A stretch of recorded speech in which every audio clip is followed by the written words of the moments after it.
The HP ZBook Power series has been updated with Intel Core Ultra 9 or AMD Ryzen 9 Pro processors and comes with a choice of laptop GPUs, including the new Nvidia RTX 500, 1000 and 2000 Ada up to the RTX 3000 Ada. Now in its 11th generation, is this 16-inch mobile workstation worth considering? Let's find out.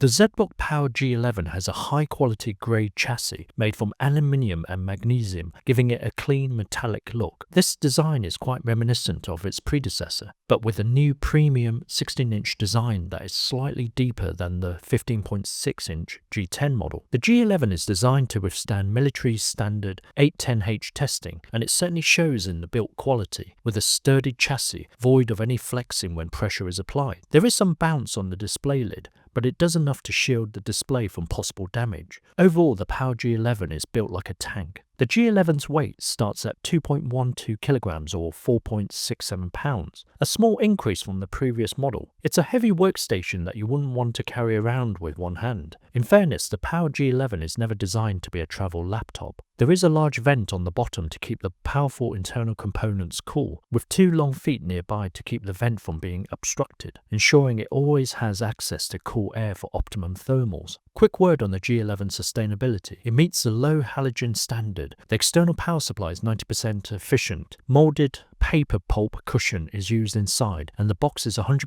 sustainably sourced and recyclable. The outside box and corrugated cushions are 100% sustainably sourced and recyclable. 60% post-consumer recycled plastic is used. To open the bottom cover, there are 5 screws which can be removed to reveal the inner workings. The 2 SODIMM memory slots can be upgraded up to 64GB of DDR5 5600. 2 PCIe 4x4 M.2 SSD slots are available for expanding storage up to 2x4 terabytes. The wireless LAN and optical wireless WAN are upgradable along with the 83 Wh battery. This review model has a 16-inch WXGA 1920 by 1200 IPS anti-glare display panel. The 100% sRGB color accuracy is good enough for light photo editing or Lightroom work. Colors are vibrant and text is clear. The matte display also has an anti-glare coating, and thanks to the 400 nits brightness rating, allowing for a good working experience even on shaded sunny days, keeping the screen visible and clear. The 60Hz refresh rate is a bit antiquated in late 2024, but most users will be attaching large external monitors to the Power G11. The single hinge opens to almost 180 degrees flat, which can be useful for finding an optimum viewing angle. It does wobble a little more than I would like though. There's a slit cut out at the bottom of the touchpad to allow your fingers or wearing a glove to easily open the display lid with one hand. The 16x10 bezels are fairly thin on the sides but slightly wider on the top to accommodate the webcam and sensor bar. Tip: there is a 2K QHD display option if you need a higher resolution to play with. Don't touch the 300 nits 45% NTSC display model. There's also a touch and sure view privacy screen options too. Here's a list of the display options available for the Power G11 depending on regions. On the left hand side there is a power connector, 2 Thunderbolt 4 with USB Type-C 40GB per second signaling rate, USB power delivery DisplayPort 2.1, 1 HDMI 2.1, 1 USB Type-A 5GB per second signaling rate with charging, and a headphone microphone combo jack. On the right we have a Kensington Nano security slot, a gigabit RJ45 Ethernet port, 1 USB Type-A 5GB per second signaling rate, an optional SIM slot, and a SD 4.0 card reader. Wireless connectivity comes in the form of an Intel Wi-Fi 6E AX211 2x2 and Bluetooth 5.3 wireless card. Wireless coverage was strong and reliable across several rooms and floors. Bluetooth was reliable connected to an external mouse or speaker. The G11 has a spill-resistant 2-level backlit full-size keyboard with a numeric keypad. The HP engineers have gone through a major revamp on the keyboard layout from its predecessor. The first noticeable difference is the grey keys and larger font size for the white character keys, making the keys much more legible both during the day and with the backlighting turned on. The side arrows have shrunk to accommodate the page up and down keys that have moved to make way for the power button in the top right corner. corner, away from the delete key in the past. Hallelujah. The enter key is scaled back, which I'm not a fan of, and the shift key is halved in size. Naturally, the Copilot key is present to launch the Microsoft Copilot services. The F11 key is customizable to open an application, website, file, or folder. The keyboard is still fantastic to type on. The keys are tactile and well spaced out at the center where the main keys are. Touch typists will be happy with this keyboard. The fingerprint reader stays beneath the keypad and works accurately. The reasonably sized clickpad is made of smooth glass and has multi-touch gesture support. In use, the touchpad is very responsive, with a good feel on the smooth glass surface. The integrated buttons are very natural to press, however they are clicky and noisy, an oversight when you're paying thousands of pounds or dollars for this workstation. Audio tuned by Poly Studio consists of dual stereo speakers,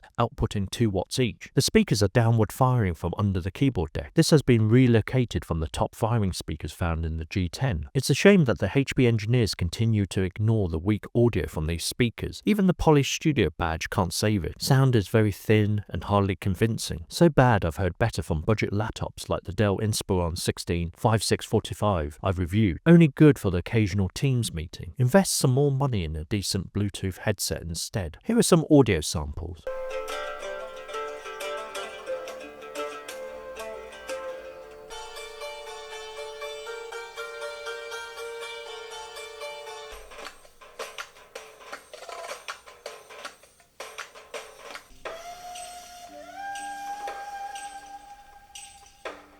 The 5-megapixel and IR camera has HP world-facing microphone dual-ray digital microphones. The video quality from the webcam is pretty good in decent lighting conditions, thanks to the larger number of megapixels. The Core Ultra processor and NPU is also helping out via Windows Studio Effects, giving smooth auto-framing and background blur. In poor lighting conditions, quality naturally drops. Overall, good webcam for daily virtual meetings. On this review model, we have a top-of-the-line Intel Core Ultra 9 185H Meteor Lake processor. It has 16 cores and 22 threads at its disposal, 6 SMT-enabled performance cores up to 5.1 GHz, 10 efficient cores with 8 main ones and 2 low power island cores running up to 3.8 GHz. The 185H has a base power consumption of 45 watts, while its turbo power consumption is not supposed to exceed 115 watts. It has an integrated AI Boost NPU with 2 Gen 3 engines for hardware AI workload acceleration up to 1.4 GHz. Along with 32GB of DDR5 5600 in single channel mode and 1TB PCIe Gen 4 NVMe TLC M.2 SSD. The Power G11 powers through most medium to heavy duty tasks with ease. For our performance test, we set the best performance mode in Windows and plugged the laptop into the mains during testing. With the Cinebench 2024 CPU testing, the 185H holds its own against the competition and just behind the Intel HX series processors in single and multi-core testing. Similar story with Geekbench 6.3 testing, only falling behind in multi-core against the 155H. 3D Mark Night Raid, Steel Nomad, and Time Spy results showed that the RTX 3000 ADO is behind the RTX 4060 and faster RTX 3500 and faster RTX 3500 ADO GPUs. Finally, with PC Mark 10, the 185H is ahead of the competition from AMD, but behind the HX CPUs. Here's a list of the benchmarking results for reference. The Intel Core Ultra 9 185H sits close to its rival, the AMD Ryzen 9 Pro 7940HS, just below the newer AMD Ryzen 9 8945HS and the Intel i7 13650HX in multi-core benchmarking scores. Using the quick CPU tool, battery mode, balance mode, idle, CPU temperature is around 36 Celsius. CPU clock speed is around 1.7 GHz on the E cores and 2 GHz on the P cores and 6 to 7 watts CPU power. The fans stay silent and temperatures hit 25 Celsius by the center of the keyboard and 26 Celsius by the top vents. With video playback balance mode, the Ultra 9 185H doesn't break a sweat at 54 Celsius on average, 1.5 GHz on the E cores and 1.75 GHz on the P cores and 10 to 12 watts. The dual fans stay quiet and the temperature at the vents is 32 Celsius. The keyboard deck at the center is 30 Celsius. Set to high performance plugged in running Blender benchmarking, the CPU fluctuates between 2.47 GHz E cores to 3.44 GHz P cores. cores. CPU temperature is around 94 Celsius to 99 Celsius, and CPU power is constant at 56 watts. The fans do kick faster and louder, up to 50.5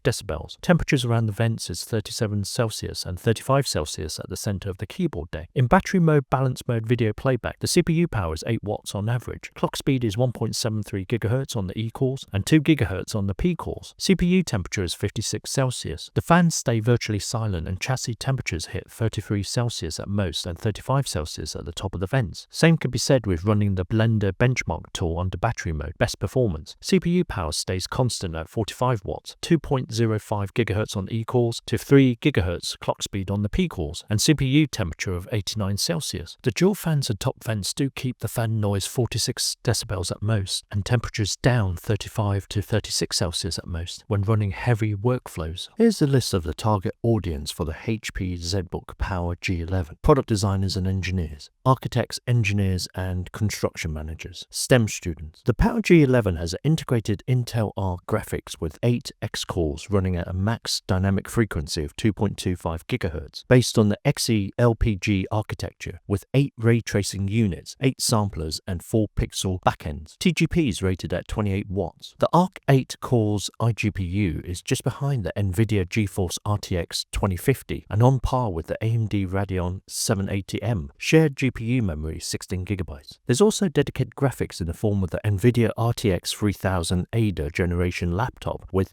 8GB of GDDR6 dedicated memory. It has 4608 CUDA cores and is a GeForce RTX 4070 in disguise. The TGP range for the card is very wide at 35 watts to 140 watts. The RTX 3000 Ada graphics is fast enough for many games at 1440p with quality set at high. Here are some gaming samples.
HP has a wealth of security features in the Power G11, fingerprint sensor, a webcam privacy slider, TPM 2.0 chip, tamper lock intrusion detection system, and Windows Hello facial authentication. On the software side, we have HP Wolf Security giving malware protection and scanning. Inside is a HP Long Life 6L 83 Wh lithium polymer battery. With 40% brightness, balance mode running video playback. Battery life was around 8.5 hours. Running PC Mark 10, aka heavy power user. 45% brightness, balance mode. Battery life was just over 7 hours. Expect just over an hour's battery life with heavy load. The 150 watt external AC power adapter supports fast charging, 50% in 30 minutes, around 1.5 hours to fully charge. The good, the bad, and the really bad. Lovely GPU. The Nvidia RTX 3000 Ada is an excellent GPU to power through most AI and graphical tasks. Note, if you need more grunt, you will need to look at the Fury G11. Also, the AMD models of the Power G11 only goes up to the RTX 2000 Ada GPU. Good inputs. The new keyboard is excellent to type on with clear key labels. The touchpad is smooth for comfortable finger gliding. Just wish the integrated mouse buttons were quieter. Useful upgrades. The G11 has 2 sewed-in memory slots for up to 64GB of DDR5 and up to 8TB of storage with the 2 M.2 slots. Poor speakers. For expensive workstation, the dual speakers are poor, lackluster audio fidelity and weak volume. Stick to a pair of decent headphones instead. No OLED 4K options. HP have limited the Power G11 display options to Full HD or 1 QHD screen option. Shame for those who require better color accuracy or more display resolution to take advantage of the 16-inch screen. Look at the ZBook Studio or Fury instead. There's healthy competition in the value mobile workstation category. What are the alternatives to the HP ZBook Power G11? In no particular order, here's some to consider. Dell Precision 5690, Lenovo ThinkPad P1 Gen 7, Apple MacBook Pro 16. Asus ProArt P16 H7606, Dell XPS 16, Lenovo ThinkPad P16V Gen 2, HP ZBook Fury G11, Lenovo ThinkBook 16P Gen 5, MSI Prestige 16 AI Studio B1V.